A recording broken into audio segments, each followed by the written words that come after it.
400 വർഷത്തിലേറെ പഴക്കമുള്ള പല വൃക്ഷങ്ങളും നമുക്ക് ഈ ക്ഷേത്രാങ്കണത്തിൽ കാണാം. ക്ഷേത്രത്തിന് പടിഞ്ഞാറ് ഭാഗത്തായിട്ട് ശ്രീനാരായണ ഗുരു താമസിച്ച വീടിന് പുറകുവശം ക്ഷേത്രക്കുളമുണ്ട്. അതിനോട് ചേർന്ന് തന്നെ ഏക്കർ കണക്കിന് നീണ്ടു നിവർന്നു കിടക്കുന്ന പാടശേഖരങ്ങളും നമുക്ക് കാണാം.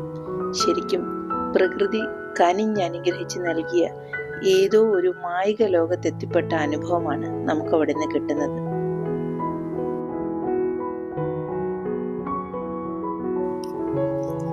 നൂറ്റാണ്ടുകൾ പഴക്കമുള്ള ചില വൃക്ഷങ്ങൾ കടപുഴകി വീണെങ്കിലും ശേഷിക്കുന്ന മുത്തശ്ശി മാവുകൾ തല ഉയർത്തി നിൽക്കുന്നത് നമുക്കിവിടെ കാണാം.